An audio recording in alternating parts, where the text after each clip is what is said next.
Hay que retomar el tema de las elecciones del domingo pasado, sin duda es un tema importantísimo. Los candidatos ganadores presumen de sus resultados, aseguran haber sido favorecidos por las mayorías. Pero a ver, si hablamos realmente de mayorías, ¿de cuál estamos hablando? ¿De qué tipo de mayorías? Porque fueron votados por la mayoría de los ciudadanos en estas regiones. Estamos hablando de que la participación en muchos casos no superó ni siquiera el 50%. Ese es el tema que hoy pongo sobre la mesa y saludo con muchísimo gusto a nuestro director editorial, Raúl Frías Lucio, y a Víctor Hugo Hernández. Señores, el espacio es todo suyo. Qué gusto saludarlos. Hola Magda, qué gusto saludarte de nueva cuenta y qué bueno que ya estás en tu espacio. Víctor, qué gusto saludarte. Te saludo con afecto, Raúl, buenas tardes. Bien, a ver, esto que hemos estado analizando sobre la jornada electoral del domingo pasado, ¿sí? ¿Realmente son los candidatos del pueblo? ¿Realmente la mayoría de la población, sí, realmente votó por quien ha resultado electo gobernador? Y el tema es que, bueno, hubo una baja participación, si consideras, digamos, el padrón electoral de cada entidad, de las 6 que estuvieron en juego, y además los porcentajes con los que ganó cada uno de los candidatos, a pesar de que muchos de los candidatos tuvieron, sí, participaciones interesantes de un 60% de los que sí participaron. Es que ese es un problema, Víctor, de escala, ¿sí? Vamos al ejemplo de Oaxaca, si te parece, y escucho tus comentarios posterior. Oaxaca tiene una población, de acuerdo con el último censo, de 4.165.000 habitantes. 4.165.000, ¿sí? El padrón electoral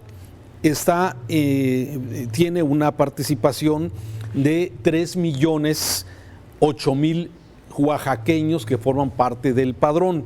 Pero de esos 3 millones solamente participó el 40.5, es decir, menos de la mitad del padrón electoral. Y de ese 40.5, sí, el señor Salomón Jara gana con un 60%. ¿Qué significa esto? Que Salomón Jara gana con 733,000 votos. Es decir, si nos vamos a la población total de Oaxaca de 4.165.000, el gobernador de Oaxaca fue electo por 733,000 votos, menos de la cuarta parte de la población de Oaxaca. Ese es un interesante ejercicio de participación, Víctor. Caray, Raúl, preguntas incómodas y comentarios incómodos los que haces, porque ponen en evidencia el terrible problema que tenemos en nuestra estructura democrática. Gobernadores que resultan legales pero no legítimos, o al menos con una legitimidad muy dudosa o muy pobre. Es inconcebible pensar que en un estado de 4 millones de habitantes, un gobernador llegue con el respaldo de 730,000 habitantes. Sinceramente es absurdo dentro de nuestra democracia, pero es legal. Así es. Es legal y se acepta como tal. Pero también lo que amerita es ver por qué la población que podía votar no salió a votar. ¿Por qué no votaron, ya sea por una o por otra opción?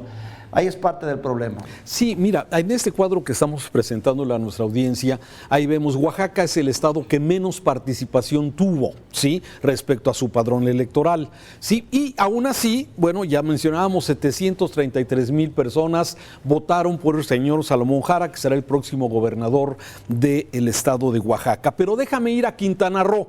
Quintana Roo, que tuvo una participación del 41% del padrón electoral. Pero vámonos a los datos generales, si me permites, Víctor. Adelante, Quintana Roo tiene una población de 1.857.000 habitantes. Es un estado digamos, de poca población, ¿sí? El padrón es de 1.335.000, de los cuales solamente el 41%, como ya veíamos, votó. Y precisamente por Mara Lezama votó el 56%, digamos, del padrón electoral. ¿Qué significa esto?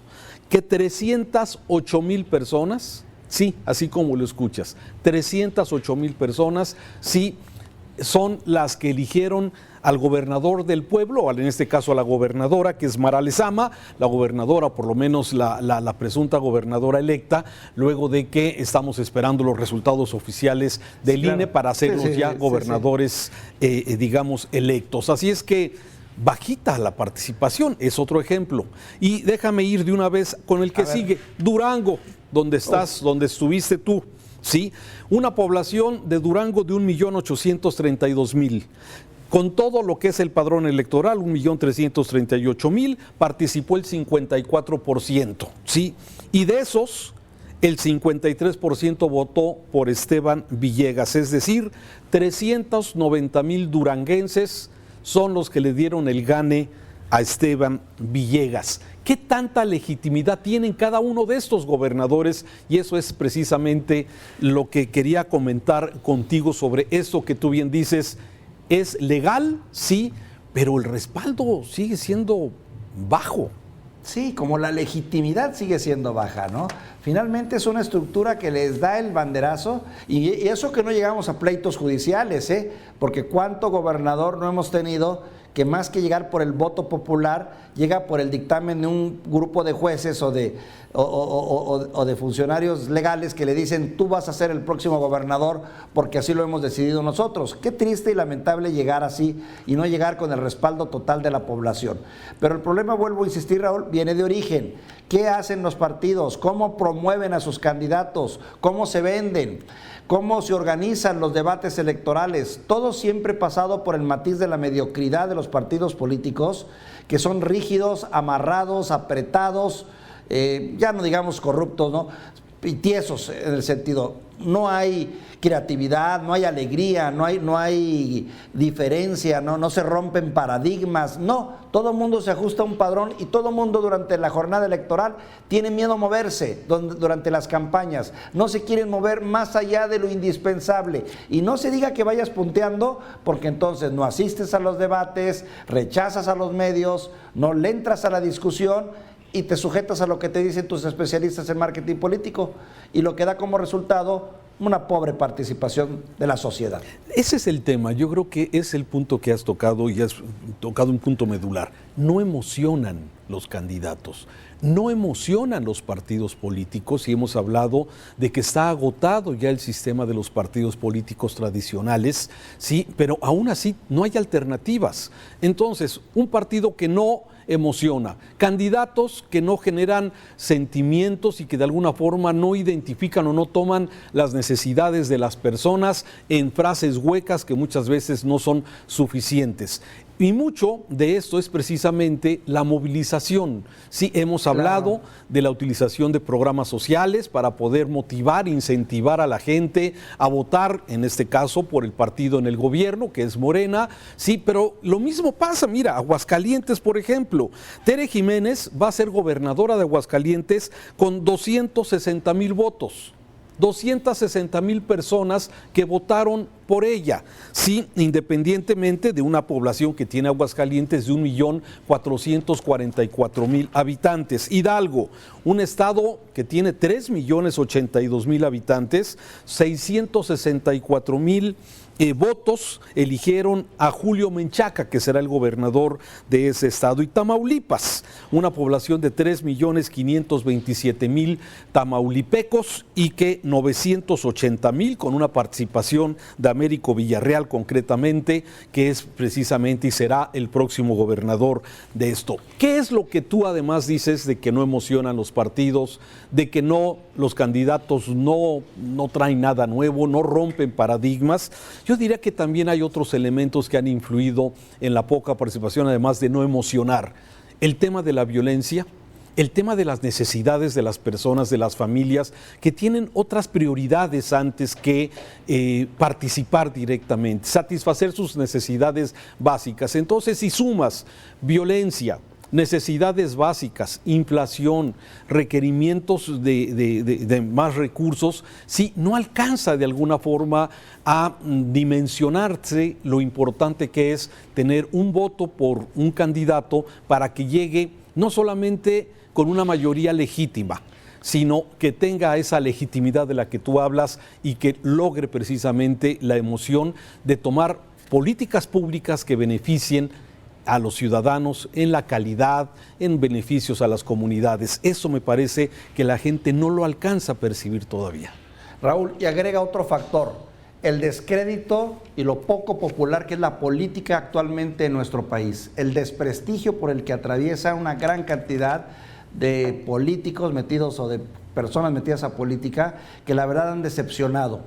Cuando el ciudadano siente que no hay un cambio, que no va a haber trascendencia, que vote por quien vote, las cosas van a seguir igual, es cuando se da esta mediocridad en la participación, cuando se da esta falta de cooperación por parte de la sociedad. Quien ve, pues, ve pasar los procesos y dice, me da igual ir a votar o no votar, porque al final de cuentas van a seguir siendo más de lo mismo. Cuando no ve cambios sustanciales, cuando no ve figuras creativas, figuras que rompan paradigmas, estamos en eso. Hay que reestructurar nuestro sistema de democracia, Raúl. Yo soy de la idea que hay que hacer muchos cambios, no destruir, que luego es muy de la línea del presidente, no, sino modificar y cambiar, por ejemplo, quitarle algunas atribuciones al INE, afinar otras, desarrollar más cultura del voto y la participación, ser más abiertos en los debates, poner más en blanco y negro qué han hecho y qué no han hecho, y no llegar tan amarrados y controlados todos, que pues realmente el más perjudicado es el ciudadano. Y una cosa que también tiene que ver un poco con el civismo, Víctor, me parece que también es una parte que falta en esto, ¿sí?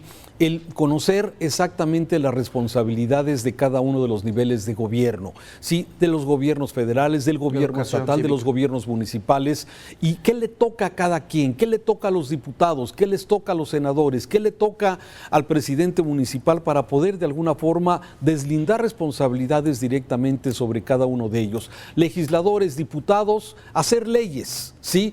Y los presidentes municipales, la autoridad más cercana al ciudadano, otorgar servicios de calidad a las personas, entre ellos seguridad, recolección de basura, alumbrado público y todo lo que representan los servicios cercanos, calles que se puedan circular, banquetas donde puedas caminar con seguridad, ¿sí? Y el gobierno federal, los grandes programas, las grandes inversiones en las ciudades. En fin, me parece que hay mucho que avanzar todavía en esto. Ya tendremos elecciones el próximo año, que por cierto ya arrancaron allá en Coahuila, allá en el Estado de México, porque, bueno, hay quien dice que lo que suceda en el próximo año 2023, va a ser, digamos, el avance de lo que en el 2024 pudiera ocurrir. ¿Cómo lo ves? Definitivamente, Raúl, sí es cierto lo que dices, ya empezaron a velar armas, si bien dicen que el que con leche se quema hasta el jojó que le sopla, y ahorita ya sabemos que el próximo tema es Coahuila y el Estado de México. Pero déjame contarte una anécdota, Raúl, rápidamente, un ejercicio que hicimos aquí hace tiempo y que después lo tuvimos que desechar por razones obvias. Llegaban las denuncias, la gente a denunciar cuestiones de su vida común, falta de agua, corrupción, malos servicios, y optamos por decir, a ver, vamos a atender tu denuncia, nada más demuéstranos que votaste. ¿Por quién votaste? Y mucha gente decía, no, es que no voté. Bueno, entonces decíamos, entonces, ¿cómo te vamos a escuchar si no tuviste el valor de votar por alguien y ahora vienes a denunciar a alguien porque tú no votaste? Entonces era una práctica hasta cierto punto, una exigencia que estábamos poniendo, pero al tiempo nos dimos cuenta que no íbamos a llegar a ningún lado porque nos íbamos a quedar sin denuncias ciudadanas, porque es muchísima la gente que no vota, pero eso sí, cuando los servicios son malos, comienzan las protestas y las molestias. Una anécdota del periodismo, Raúl. Y creo que aplica perfectamente con aquel dicho, ¿no? La política es tan importante, Víctor, que no podemos dejarla solamente en manos de los políticos. Sí, ahí es donde, híjole, hace tanta falta involucrarse en este tema. Víctor, gracias por tu análisis esta tarde aquí en Mega Noticias. Vamos a seguir informando. Te mando un saludo afectuoso, Raúl. Buenas tardes. Gracias.